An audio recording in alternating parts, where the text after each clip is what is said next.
I think it's so okay to not have things figured out, to not have every single thing figured out, to not have even any idea of how to go about your life, your day, your routine, what you want to do for work, who you want to be, who you want to be with, how you want to spend your time.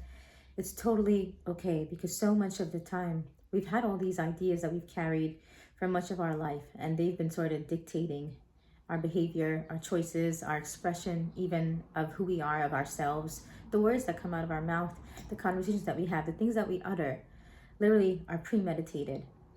And we don't even know it that we've been operating this way. And so when there comes a point in your life where you actually get to see, right, and question, then there's actually space. And in that space is freedom. And in that freedom, you can actually play. You can actually be different. You can actually experience different. You can actually change. And I think so much of life is really just about this seeing. It's about seeing myself, seeing the programming, seeing the conditioning, which is really just the ideas that I've been carrying, the ideas that I have literally been following my entire life, the constraints and the boundaries that I have subconsciously placed around my being of how I should be, or who I should be, or how I should sound, or what I should do, or who I should love, or who I should choose, or what I should do for work.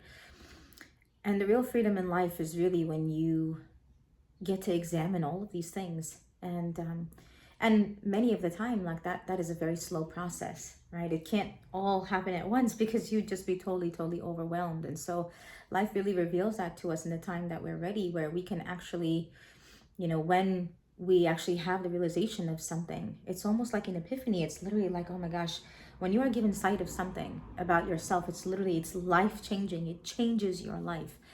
And if you are lucky to have that sort of insight about yourself, have realization after realization after realization about dozens of things, about yourself, hundreds, maybe just thousands of thoughts that you have, been carrying, have been playing here for decades, right? And sort of have you can kind of realize, or maybe even think, oh my gosh, maybe they have been dictating my life and my behavior thus far. It's really such a blessing. And whatever way this happens for you, it happens for everybody differently. And really, this is the point of life. The point of life is to gain awareness about yourself. It's literally to interact and experience the world outside of you, to experience people and have you reflected back to you, because there's only you, there's nobody else. You are creating everything in here, right? And you're creating your reality as you experience it, as your life is right now. You have created all of it, and you're continuing to create it every single moment. So every time you experience something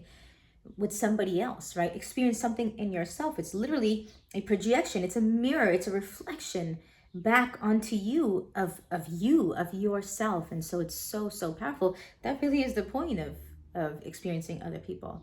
It's really just to mirror back who we are, and that's how we see ourselves, that's how we get to know ourselves. And and it's by getting to see ourselves that we actually are capable of changing, growing, healing, right, becoming a completely different person, right, somebody that we never imagined being.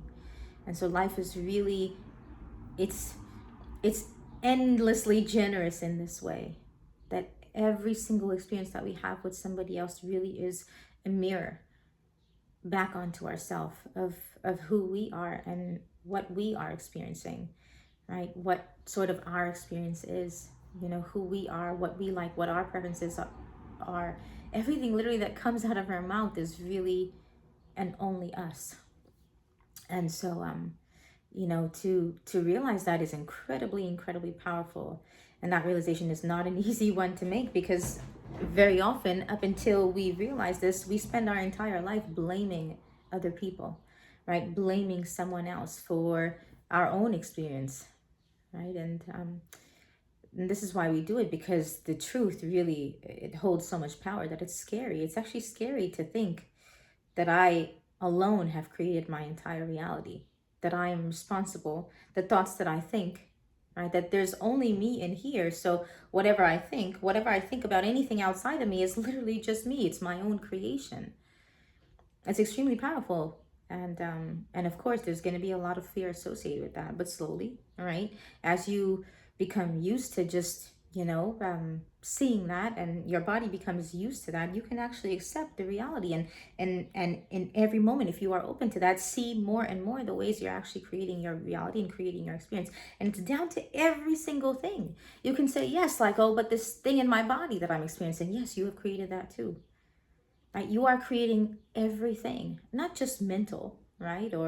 Or emotional or psychological, or anything in here. You're actually creating even the physical like experience that you're having in your body. And so it's extremely, I mean, when you know what we are in this body, right? And we are not our brain, we're not some localized sense of ourself that we could put our finger on, right? When you know and have experienced that you are consciousness, then everything else is like, oh, okay, that's my brain's programming, right? I could see it, right? I could see the fear that's sort of like perpetuating the state that I'm in, the state of health, or the state of lack of wealth, or the state of, psychological distress. I can see it.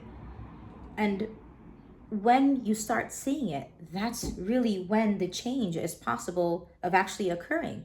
Because the more you see it, the more you can actually clarify it and clear that distortion. And yes, it takes time. Nothing is, is taken care of like exactly in the moment that you see it. And it can be, right? I'd like to think that we have that power as well, right? And maybe much of it just depends on your own will, right? How ruthless you are, right? And how relentless you are with knowing and believing and accepting the truth.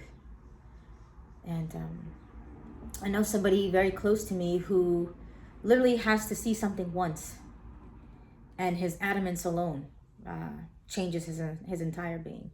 I, on the other hand, have an active mind that for me has been what I consider ADHD my entire life. And so seeing something once hasn't been enough for me. I've had to see it a million times. But whatever it is for you, right? And I would still like to think that I have that power to still clarify and clear something in just a moment I see it. And I have experienced things like that where, thoughts have come, and thousands of things, like just in the moment I've clarified. Um, and so maybe it does depend, maybe it does differ, but maybe there still is that same power for each and every one of us. And I like to think that it is possible. And no matter what your experience is, no matter, how your brain operates, no matter how your mind works, or whatever experience you've had of it so far, this same one principle is across the board for every single human being. And really, that is the power of seeing. Literally, the first step in changing yourself is to see how you already are. And we don't know what it is that actually causes us to see, what causes sight in somebody. We don't know, because the way it is for very many of us is that we're sleepwalking until we wake up to some way that we are. But in that way, at least in that aspect, we are in a deep slumber all our life. And so for many years, my prayer was to the universe, to God, whatever you believe in, that to please let me see what I am missing, to please let me see. And that prayer was answered a billion times when it actually came. And it was seeing that I was literally just on the cusp of being able to handle. There was just so much seeing, there was so much sight. And I was granted with such sight that my own vision, just literally, like my eyes were, literally I was, probably just lost my center of gravity, just dizzy all the time. Could barely open my eyes at times, just given so much sight. And it's a very hard thing to see the truth, and the truth can be very overwhelming at times. And but still, maybe it is really all that we are capable of handling, and maybe that abides by the laws of physics as well. It's literally just as much as we are ready to handle and accept. And so if you have experienced this in your own life, where you have had insight or epiphanies or realizations, or you've sat in nature and received downloads from otherworldly dimensions that you can't really explain to anybody, you can't even understand yourself. There are so many ways that we experience insight in this body, in this being. And And really, that's just, it's the point of life. It's really just to gain awareness. um, it's just to gain awareness. That's it. And deduce down further, right, it would just be to experience, right? It's really just to experience life, just experience. But to take it a step further, maybe it is just to gain awareness about myself, because the more awareness I can gain about myself, then we talk about actually affecting reality and having a change on reality. And I think life in every single moment is revealing that to us. It's revealing further and further something that we do not yet see about ourselves. And that's really the miracle of connection. That's the miracle of all the relationships that we have. That's the miracle of every encounter, every experience. You really get to see the sort of world that's been playing inside of you, and that world is very much one of fear. And when you get to see that, you get to choose to operate from that, or you get to choose to operate from something else. And so all of life really in this way is a gift. It's a gift just to be able to see our own fear and to be able to choose something else. And I love you. God bless you. Take care.